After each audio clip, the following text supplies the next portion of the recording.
Muy buenos días. Seamos bienvenidos cada uno de nosotros este domingo 26 de septiembre.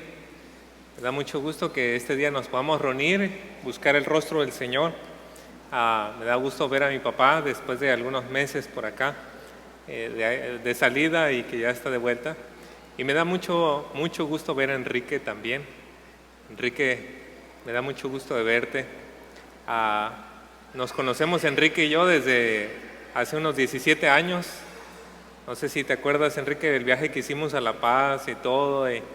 Bueno, tengo muy bonitos recuerdos y bueno, Enrique fue un buen amigo durante todo ese tiempo. Cuando yo iba entrando y que alguien me explicara de qué se trataba la iglesia, ahí estaba Enrique muy cercano. Y gracias, qué bueno que estás acá también este tiempo. Cada uno de nosotros también, sintámonos bienvenidos. Tenemos el mensaje del día de hoy y bueno, hay una alegría, hay un gozo en mi corazón que no quepo ahorita en este cuerpo, porque también, además de todo esto que estamos disfrutando, pues al finalizar el servicio vamos a tener el tiempo de bautismos y es muy grato, es de mucho gozo en la presencia de Dios este día. Bueno, tenemos entonces el mensaje en esta ocasión. Vamos a estar hablando acerca de la muerte del Hijo de Dios. Y una de las verdades, quiero señalar esto, una de las verdades más impresionantes de las Escrituras es que el Dios de gloria, nuestro Dios majestuoso, el Rey de Reyes, haya querido revelarse a nosotros a través de medios humildes. Esa es una de las verdades sorprendentes de las Escrituras. Y permítame indicarle tres razones por las que esto es claro. Primeramente, cuando el pueblo de Dios peregrinó en el desierto, en el Éxodo, ustedes van a recordar que la presencia de Dios, su gloria, estaba en un pequeño recipiente, vamos a decir, que iban cargando ciertos levitas y dentro de unas cortinas. Y así es como hacían todo el mobiliario y durante 500 años, vamos a decir así en grandes rasgos, Dios estaba entre cortinas. El rey David construyó su palacio antes que se le construyera a Dios un templo. Pero Dios, el Rey de la gloria, y con su gloria habitando ahí, en este pequeño y humilde lugar. O también, por ejemplo, podemos señalar cuando Elías fue al monte Horeb. Recordarán tal vez ustedes esta historia. Dice que pasa un viento fuerte que destruía las piedras, los montes. Y él estaba buscando el rostro del Señor, estaba buscando a Dios y dice que pasando el viento, pues Elías estaba esperando, pero no estaba el Señor ahí. Y luego dice que pasó un terremoto, o sea, tembló todo eso, pero el Señor no estaba allí. Luego dice un fuego, pero el Señor no estaba en el fuego. Y finalmente se escucha un silbo apacible, un viento. Y en ese momento Elías se cubre el rostro porque sabe que Dios viene a su encuentro. No viene en algo maravilloso, glorioso, pero en una forma muy humilde y sutil. También podemos señalar cuando en la Escritura leemos Isaías 57:15, donde dice: porque así dice el alto y sublime que vive para siempre, cuyo nombre es santo. Habito en lo alto y santo, y también con el contrito y humilde de espíritu, para vivificar el espíritu de los humildes y para vivificar el corazón de los contritos. Es un hecho maravilloso que Dios haya querido revelarse así. Es un gran consuelo para las personas que no son prominentes, no son importantes, no son ricos, el hecho de que Dios se identifique con medios humildes, pero a la misma vez es impresionante y es un ejemplo para todos nosotros el que podamos ver a un Dios tan glorioso hacer eso. Y todos nosotros podemos aprender a ser cuidadosos en juzgar dónde está Dios. Podríamos llevarnos una sorpresa de que Dios está en los lugares más humildes que nosotros pensamos, allí no podría estar. Bueno, de eso trata nuestra porción del día de ahora. Cómo poder encontrar a Dios en un momento tan cruel, tan difícil y tan humillante como fue la cruz. Así que si usted tiene su Biblia, por favor acompáñeme al Evangelio de Marcos. Estamos en el capítulo 15 y la sección que ahora nos corresponde es del versículo 33 al versículo 47.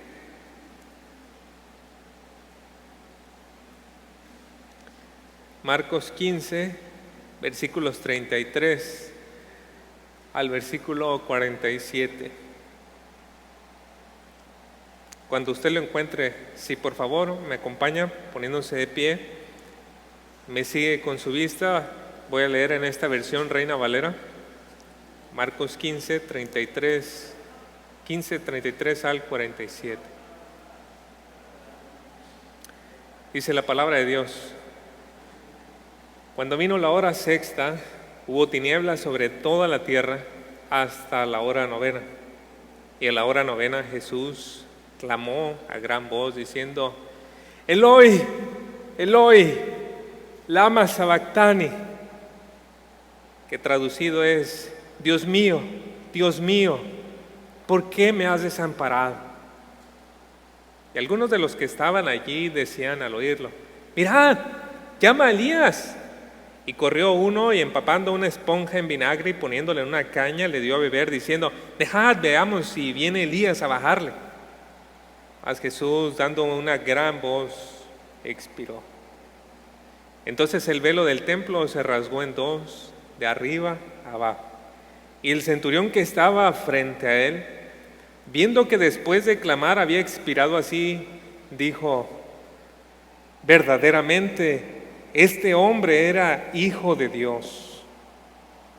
También había algunas mujeres mirando de lejos, entre las cuales estaban María Magdalena, María, madre de Jacobo, el menor, y de José y Salomé, quienes cuando él estaba en Galilea le seguían y les servían, y otras muchas que habían subido con él a Jerusalén. Cuando llegó la noche, porque era la preparación, es decir, la víspera del día de reposo, José de Arimatea, miembro noble del concilio que también esperaba el reino de Dios, vino y entró osadamente a Pilato y pidió el cuerpo de Jesús. Pilato se sorprendió de que ya hubiese muerto y haciendo venir al centurión le preguntó si ya estaba muerto. Informado por el centurión dio el cuerpo a José, el cual compró una sábana y quitándolo lo envolvió en la sábana y lo puso en un sepulcro que estaba cavado en una peña. E hizo rodar una piedra a la entrada del sepulcro, y María Magdalena y María, madre de José, miraban donde le ponían. Oremos. Padre, ¿qué porción está delante de nosotros?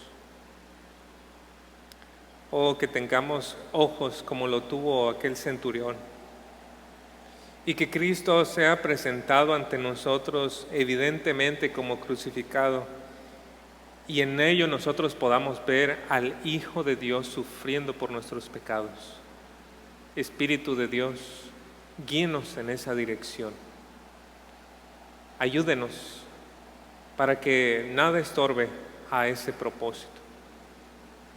Se lo pedimos, Señor, en nombre de Cristo Jesús. Amén. ¿Podemos tomar asiento?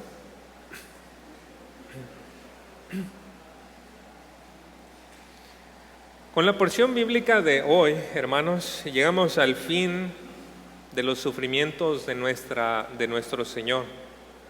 Se nos ha descrito una escena bastante sombría, pero es una escena que, aunque está sombría, deja escapar ciertos rayos de luz muy importantes para que al final del día un centurión y todos nosotros juntamente con él podamos exclamar que aquel que moría en la cruz era el Hijo de Dios. Mirando algunos personajes de esta escena, vamos a poder señalar ciertas acciones que nosotros también debemos imitar de ellos. Primeramente vamos a ver un reconocimiento de que aquel que estaba siendo crucificado era el Hijo de Dios. Lo segundo que vamos a señalar es que hay quienes siguieron a Jesús hasta el final. Y por último vamos a ver que hay que tomar también grandes riesgos por Jesús. Veamos entonces lo primero, reconociendo al Hijo de Dios en su muerte. El versículo 33 está tan lleno de significado y vamos a verlo con detalle. Dice, cuando vino la hora sexta, hubo tinieblas sobre la tierra hasta la hora novena. Esta señal que ocurre en el cielo no es una coincidencia. El tiempo, más o menos la hora sexta, la hora novena, correspondería a nuestro horario actual, que vienen siendo como las 12 hasta las 3 de la tarde. Entonces, a lo largo de ese tiempo, hay tinieblas, hay oscuridad sobre todos los cielos. Y en las Escrituras, a menudo cuando leemos oscuridad, tinieblas, están asociadas con juicio, con castigo.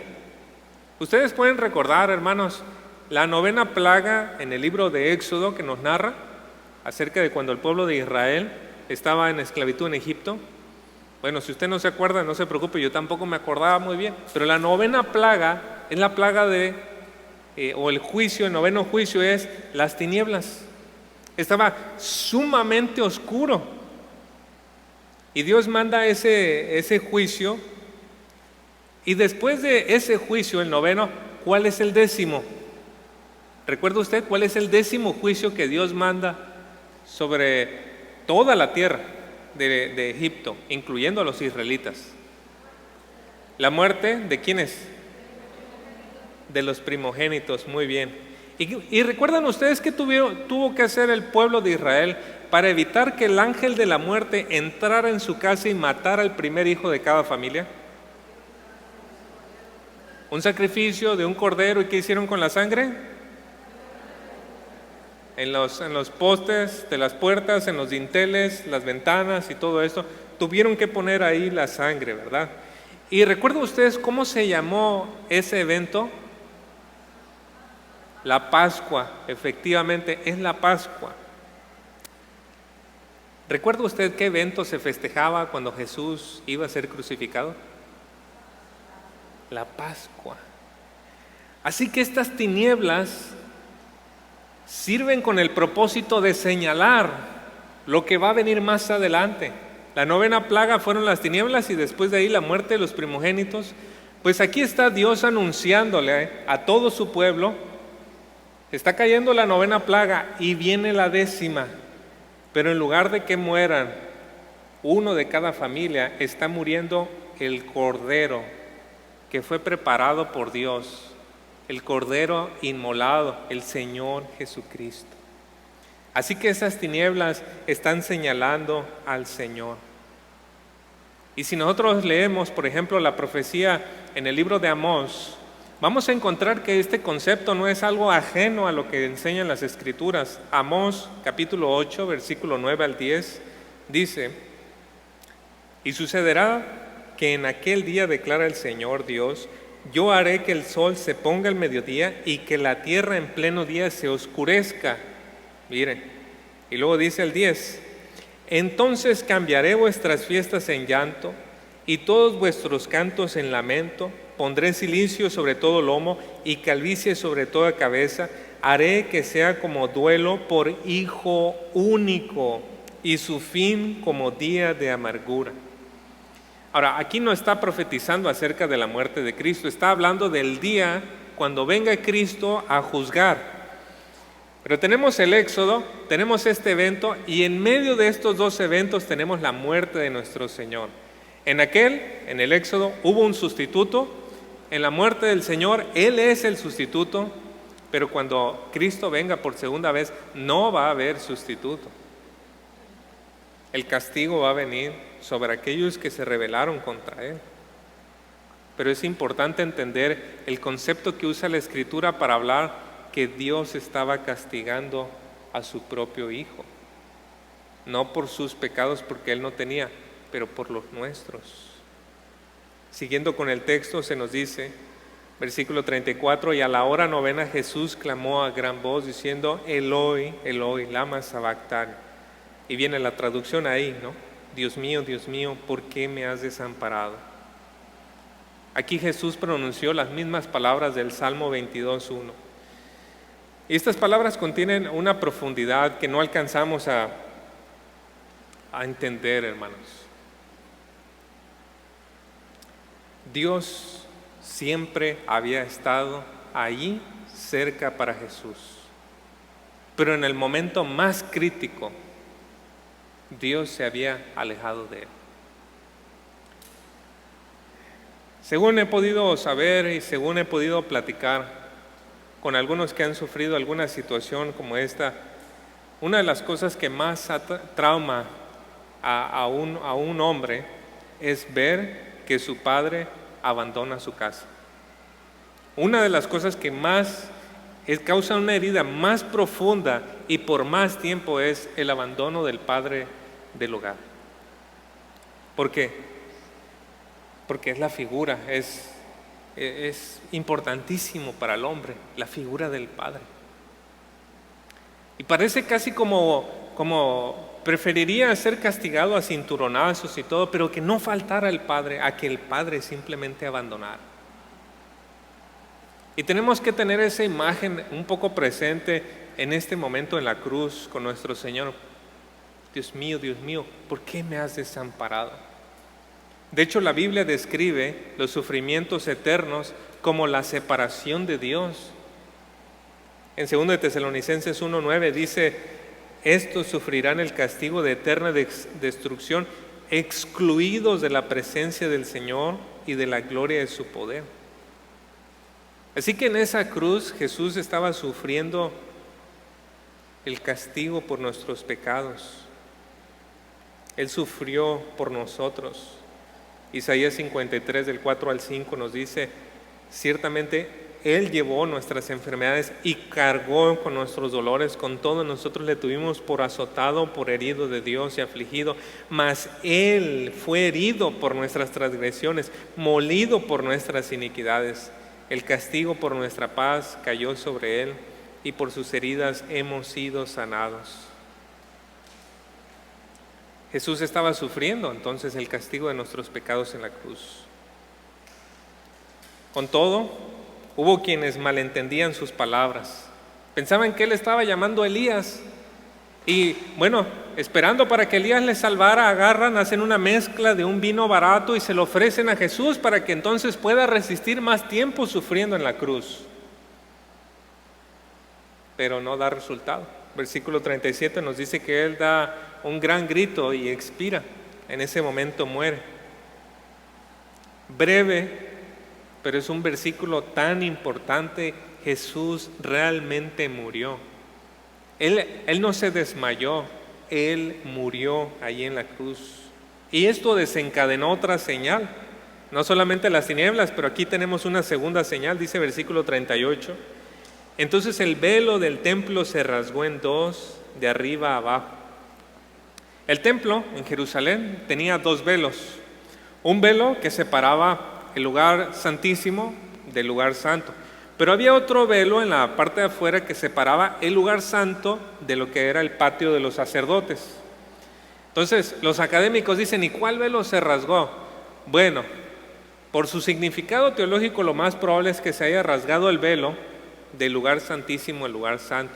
Que la idea es, al rasgarse, estaba diciendo que la presencia de Dios era accesible para todos. Porque al lugar santísimo solamente entraba el sumo sacerdote una vez al año.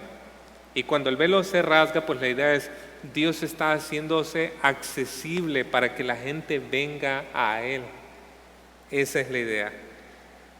Algunos comentaristas han señalado que este velo no era así como el velo que usa la mujer cuando se va a casar, ¿verdad? Un velo bien delgadito que uno rompe fácilmente si lo jala. Pero esta era una especie de cortina de unos 10 centímetros de grosor. Y se piensa pues que para romper un velo de ese tamaño tenían que estar dos bueyes jalando para que el velo se pudiera empezar a rasgar. Y no sé ustedes si alguna vez ha visto cómo un buey empieza a hacer el surco, pero un buey es fuertísimo, arranca la raíz del árbol más dura y saca las piedras más grandes. Pues bueno, dos bueyes tenían que hacer para poder romper el velo. Y la cosa es que si lo hicieran, pues el velo se rompería de abajo, pero aquí la cosa es que Dios agarra y así como una hoja de papel, lo rompe desde arriba. Y su significado teológico es lo que dice el escritor de Hebreos. en Hebreos 10 del 19 al 20. ¿Qué significa que el velo se rasgó? Pues esto. Así que, hermanos, mediante la sangre de Jesús tenemos plena libertad para entrar en el lugar santísimo. Versículo 20, por el camino nuevo y vivo que Él nos ha abierto a través de la cortina. ¿Y cuál es esa cortina? Es decir, a través de su cuerpo. El cuerpo de Cristo, al ser molido, al ser lastimado, al haber Él muerto por nosotros, se abre para nosotros el acceso para tener nosotros comunión con Dios. El pecado que nos separaba, hermanos, ha sido removido. Hoy podemos tener una relación personal con Dios gracias a Jesucristo. Como podemos ver, hermanos, los últimos momentos de nuestro Señor están llenos de significado. Y al parecer hubo alguien al pie de esa cruz que, observando lo que estaba pasando, esa oscuridad, el clamor de Cristo, nos dice ahí en el versículo 39, y el centurión que estaba frente a él, viendo que después de clamar había expirado así, dijo: verdaderamente este hombre era hijo de Dios. ¿Cuánto sabía el centurión qué significaba hijo de Dios? Bueno, es un enigma, no sabemos hasta qué profundidad. Pero es algo sorprendente que en el momento más humillante, en el momento más bajo, de mayor sufrimiento, donde el centurión estaba en control de la situación, donde probablemente él fue quien orquestó la manera como fuera sufriendo en el camino y fuera crucificado, en ese momento él pudiera reconocer que el que estaba ahí no era un malhechor, pero era el Hijo de Dios. ¿Qué ocurrió con él? Hermanos, un milagro. Un verdadero milagro como el que tiene que ocurrir en nuestros corazones y en nuestros ojos, para que durante tanto tiempo que menospreciamos a Cristo, de repente, ¡wow!, Él es lo más maravilloso para nosotros, para nuestra vida. ¿Qué tiene que ocurrir? Exactamente, un milagro como el que ocurrió en el centurión. El centurión, vamos a decirlo así, escuchó el silbo apacible.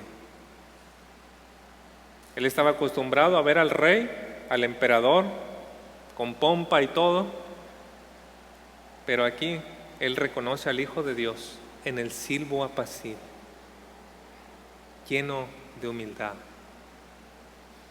Y hermanos, esto tiene una aplicación práctica muy importante para nosotros. A menudo llegamos a asociar que Dios está presente en la iglesia que está creciendo, que Dios está presente en la iglesia que está con muchos ministerios, que Dios está presente en la iglesia que ha progresado mucho en la construcción. Y a veces podemos llegar a pensar que Dios no parece que esté muy cerca de aquella iglesia que es humilde, que está disminuyendo su tamaño, que están teniendo muchos desafíos. Y decimos, parece que Dios está abandonando a esta iglesia. Y hermanos, puede ser que sí, pero puede ser también que no. Puede ser que Dios haya abandonado a una iglesia próspera, pero que Dios esté presente en una iglesia llena de desafíos y problemas. Y que Él esté ahí tan cerca de ellos. A veces podemos pensar, bueno, Dios va a estar en la orquesta de la alabanza. Pero déjenme decirles, hermanos, he visto tantos corazones quebrantados con un hombre tocando una guitarra en una fogata y Dios tocando el corazón de personas ahí. Dios a veces quiere revelarse en unas maneras grandes y majestuosas como corresponde a Él, el Rey de Gloria, pero Dios también a veces le gusta revelarse a través de medios humildes y sencillos y mostrarse así para nosotros. Así que vemos en el centurión este reconocimiento al Hijo de Dios muriendo, pero tenemos otras dos cosas que señalar aquí. Lo segundo es seguir a Jesús hasta el final. Ahí en los versículos 40 y 41 nos dice: también había algunas mujeres mirando de lejos, entre las cuales estaban María Magdalena, María la madre de Jacobo, el menor, y de José y Salomé, quienes cuando él estaba en Galilea le seguían y le servían, y otras muchas que habían subido con él a Jerusalén. Y luego nos brincamos al 47. Y María Magdalena y María, madre de José, miraban dónde le ponían, es decir, donde ya lo iban a sepultar a nuestro Señor. Y hermanos, la mayoría del tiempo nos las pasamos hablando de Jesús y sus discípulos, varones, ¿no? Pero tenemos que mirar a la Biblia y darnos cuenta que había muchas mujeres que seguían al Señor. De hecho, no sé si usted lo sabía, hermano, pero las mujeres eran las que contribuían económicamente a la causa. Los hombres no estaban trabajando, no estaban como pescadores. Entonces, ¿y de dónde salía el dinero? Las mujeres. Eran las mujeres que apoyaban. Qué impresionante y qué importantes eran ellas para impulsar el movimiento de Cristo. Y permítame señalar una cosa respecto a las mujeres. A una de las mujeres de esta parte, María Magdalena. Mucho se ha difamado a esta mujer, pero la Biblia nunca señala que ella era prostituta. Y se ha difamado mucho de que ella era prostituta y no lo dice en ninguna parte de las Escrituras. Fue un invento de, no sé, Dan Brown o alguien por allá, pero no es de las Escrituras. Tenemos que decir, hermanos, aquí que las mujeres fueron las únicas que siguieron al Señor hasta el final. Mientras Pedro estaba por allá llorando y mientras los discípulos estaban por allá escondiéndose, las mujeres estaban al pie de la cruz. Y cuando iban a sepultar al Señor, ellas estuvieron ahí con Él, viendo dónde le ponían. Y esto resalta una cualidad muy importante de las mujeres. Las mujeres son detallistas, ¿no es cierto, hermanas? Mire, si en la familia nos regalaron un pastel el año pasado y alguien me pregunta, ¿te acuerdas ese pastel? ¿Quién nos lo dio? Sí, creo que sí, esta persona. Sí. Pero si me preguntan de qué sabor era, qué detalles tenía, cuándo fue, pero pregúntele a mi esposa, él le va a decir que era de chocolate, que tenía chispas, tenía esto, adentro era así, asá. Una mujer es detallista. Por eso cuando le pregunta a su esposa, ¿y dónde fuiste? ¿Cómo era? Y usted le dice, bonito. Pues sí, pero si usted le pregunta a su esposa, ella le va a hablar del jardín, las macetas, el lugar, las personas, esto y el otro, ¿verdad? Las mujeres son detallistas, eso es algo muy valioso, hermanas, en el ministerio. Porque mientras los hombres estaban escondidos y Pedro por allá refugiado llorando, las mujeres dijeron, oye, pues ¿dónde van a llevar al Señor? Se notaron esos cuidados y esos detalles para decir, pues vamos nosotros después a buscarlo. Así que esperan hasta el último momento dónde van a poner al Señor. Y con esto quiero decirles, hermanas, sigan y busquen ser fieles al Señor hasta el final. La manera en que Dios les hizo es sumamente especial y útil para su obra. No solo por los detalles, pero por muchas cosas en las que ustedes contribuyen para el Señor. Finalmente vamos a notar un tercer ejemplo del cual podemos aprender y vamos a hablar acerca de tomar grandes riesgos por Jesús. Versículo 42, 43.